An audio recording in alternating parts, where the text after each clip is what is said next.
How do you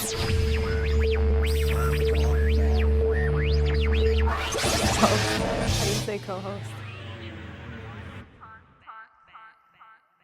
Hi, and welcome to another exciting episode of Talk Back for Teens Youth News. I'm your host, Olivia Harrison. And I'm your co-host, Tamani correa-buntley. Today we have two exciting stories for you, brought to you, one by the Rochester's very own Democrat and Chronicle newspaper, saying that Rochester is the fifth poorest city in the whole country. The Rochester Area Community Foundation found that 31.1% of all Rochester residents live in impoverished areas. And according to the Rochester Area Community Foundation, they defined an extremely impoverished community as a community or a neighborhood that has 4 to 10 residents who are below the poverty line. Do you think this is true or unrealistic? I definitely think it's shocking, especially being from Rochester. When you meet new people and just even growing up, you don't really think of okay, my city has this many poor people. Yeah. We definitely, growing up, I definitely volunteered a lot, but I never thought that the city was in that deep in trouble. Well, something else interesting that the article showed was that 47% of Rochester residents live in neighborhoods of extreme poverty. 160,000 people live below the poverty line. And the article was also saying that a number of very impoverished children go to city school districts and city schools, and that they were saying a lot of poor students do better when they're surrounded by high achievers, no matter the income, but that, being surrounded by in an area where a lot of kids are, really trying to improve on their grades or really trying for school was going to make the whole outcome better. Would you agree with that, especially being a Rochester resident? I would agree with that. I think you can definitely see.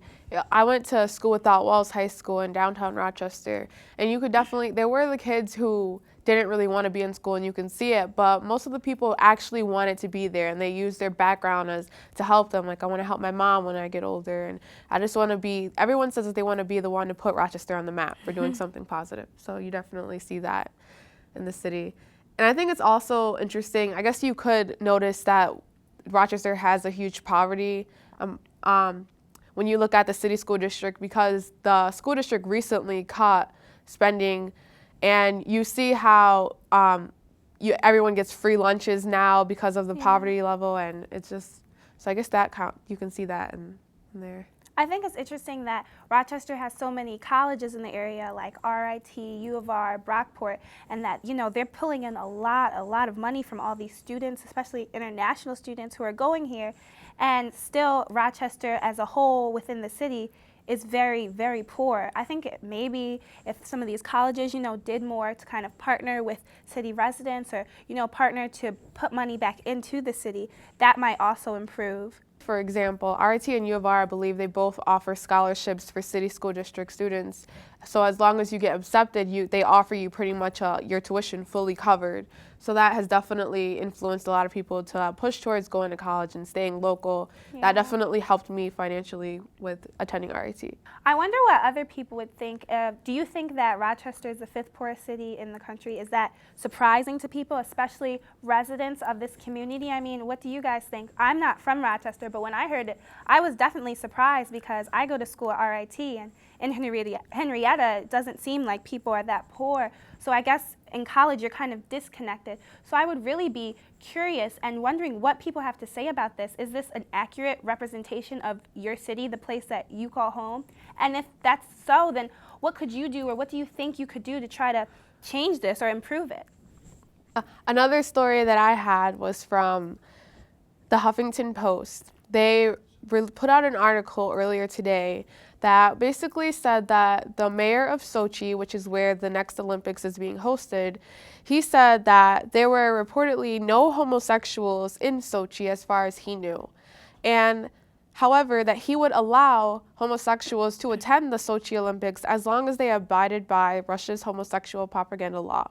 Basically, the law says you cannot promote homosexuality, which means that you cannot show any compassion or emotion towards another person of the same gender. What did you think of that? I think that's very surprising and a big generalization that he could say that there's definitely for sure 100% no gay people in his city, because he probably doesn't know everyone in the city, first of all, and even if he did, I'm sure they wouldn't tell him if they were gay, maybe because of fear. I mean, I know a lot with the government, they might not be very supportive of gay and homosexuality, you know, how we are in the States. So I don't believe that's the truth, and I think it's a generalization, and I think it's also kind of victimizing the people who may be gay or homosexual to, you know, kind of be scared to come out and say, yeah, I am this way because, you know, of fear. It definitely shocked me when I saw the story because we're in 2014.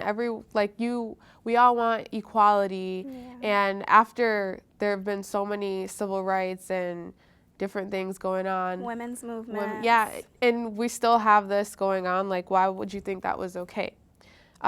Especially last night was the Grammys, and Macklemore performed his song Same Love featuring Madonna last night for a special performance.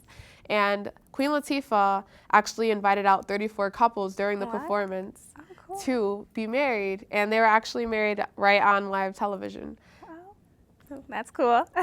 Yeah, so that just shows how even in the United States and around people, everyone's watching from around the world, how everyone just wants equality. And the song actually won, I believe, about 3 Grammys last night. So the 34 couples included some that were gay, straight, interracial. Some of them were younger couples, older couples. So it just shows you how the world isn't completely one race or one gender, or, you know, we all make up and we all come together.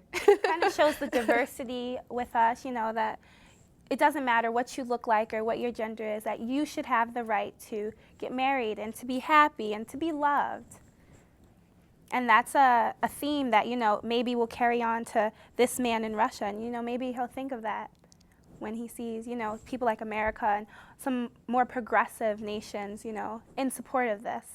Well, those are the only stories we have for right now, but if you guys have anything, if you would like to further this dialogue or get back to us or tell us your opinions or how this makes you feel, please remember to like our page on Facebook or tweet us all at TalkBack4Teens, TalkBack4Teens, the number 4. We would love to, you know, continue this dialogue and to really see what the viewers, what all of you think about these 2 issues and any other issues you may be going through. Thank you for listening to us and staying here with us for another segment of TalkBack4Teens Youth News. We'll see you soon.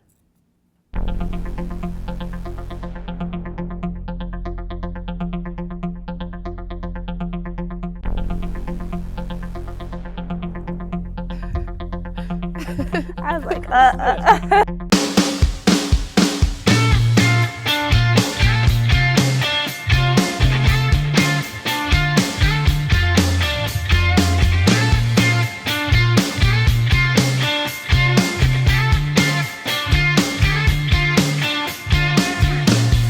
Inside the fire and burning, a man made of matchsticks starts to cry.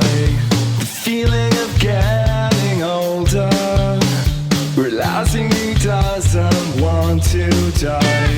We are highest buildings, watching the cars crash in the street. We are the highest buildings, we're fighting hard. I'm in love with a science dog. You're spinning me out. I'm getting high on your science dog. You're spinning me If they out. had a bloopers tape, it would be like, right? it would be longer than the actual episode.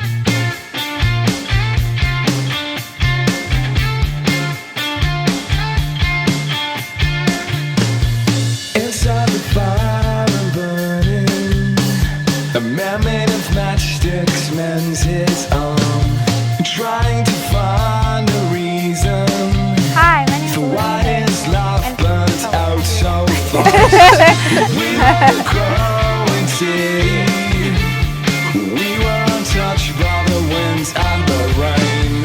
We were They're gonna end it. Are you lying? hard. I'm in love with a science dog.